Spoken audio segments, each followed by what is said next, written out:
জুলাই জাদুঘরে ঢুকতেই সেই ইতিহাসের মুখোমুখি নারায়ণগঞ্জের সাকিব।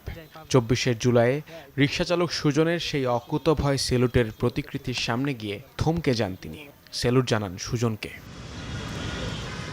গেল ১৭ বছর মুক্তির মন্দিরে বহু প্রাণ গেছে ঝরে, তাদের বেশিরভাগকেই এক করেছে জুলাই অভ্যুত্থান স্মৃতি জাদুঘর। প্রথম দিনেই দর্শনার্থী সামলাতে হিমশিম খেতে হয় কর্তৃপক্ষের। যে গণভবন থেকে নির্দেশনা আসত গুম, খুন আর হত্যার, তা দেখতেও ব্যাপক আগ্রহ সাধারণের। এই জুলাই জাদুঘরটা আমাদের দলিল, আমাদের ভবিষ্যৎ প্রজন্মের দলিল, ঠিক আছে, যেন আমাদের ভবিষ্যৎ প্রজন্ম হারিয়ে না যায়। যখন হারিয়ে যাবে তখন তারা যদি এই জুলাই জাদুঘরটা এসে দেখবে আসলে আমাদের দেশে কি একটা অবস্থা ছিল, ভয়াবহ অবস্থা। এই সরকারের শেষে আরেক সরকার যাতে আসলে যাতে মুছি গলায় না, এটা কখন যাতে মুছানো হয়। জাদুঘরের ভেতরে বিভিন্ন গ্যালারিতে ফুটে উঠেছে দীর্ঘ ১.৫ যুগের শাসনামলের নানা প্রদর্শনী। শেখ হাসিনার সেই লাল টেলিফোন, প্রতীকী টর্চার সেল, আয়নাঘর থেকে শুরু করে পুরো ভবনে স্থান পেয়েছে আন্দোলনকারীদের রক্তঝরা স্মৃতিচিহ্ন।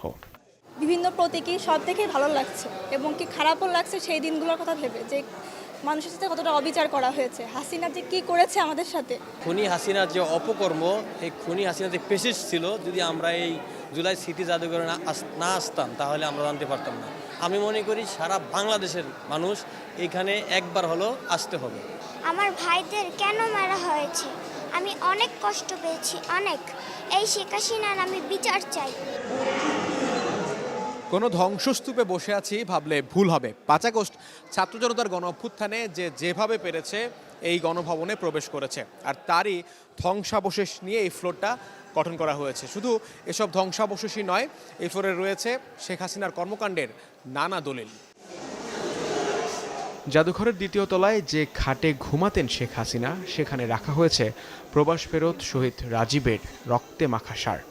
আরেক পাশে শহীদ মুগ্ধের সেই আর্তনাদ আর অন্যান্য শহীদদের ব্যবহার করা সামগ্রী। যদিও অভিযোগ আছে জুলাই জাদুঘরে কম গুরুত্ব দেওয়া হয়েছে শহীদ আবু সাইদকে। টেলিফোন দিয়ে আমরা প্র্যাকটিক্যালি শুনতে পারছি যে তখন তাদের আর্তনাদটা কেমন ছিল, তাদের ভিতরের আওয়াজটা শুনতে পাচ্ছি। ভিআর দিয়ে আমরা এক্সপেরিয়েন্স করতে পারতেছি, যারা টর্চার সেলে বসা ছিল ওইখানে আমরা নিজেকে রেখে ইমাজিন করতে পারতেছি। মিউজিয়ামে ঢোকার যে প্রথম গেটটা, আমরা আশা করে এসেছিলাম যে আবু সাইদের ওই 2 হাত প্রসারিত করার যে ছবিটা আমরা ওইটা প্রথম দেখতে পাবো, ওইটা দেখতে পাইনি। 16ই জুলাই যখন আবু সাইদ শহীদ হলেন, তখনই কিন্তু মানুষ বুঝে গিয়েছিল সরকারের পতনের ঘণ্টা বেজে গেছে। এই যে মূল নায়কেরা সেভাবে উপস্থাপন হয়নি আমাদের এই জুলাই স্মৃতি জাদুঘরে। তারা বলছেন, ক্ষমতার দাপট যে চিরস্থায়ী নয়, এই জাদুঘর হয়তো বর্তমান ও ভবিষ্যৎ শাসকদের সেই বার্তাই দেবে।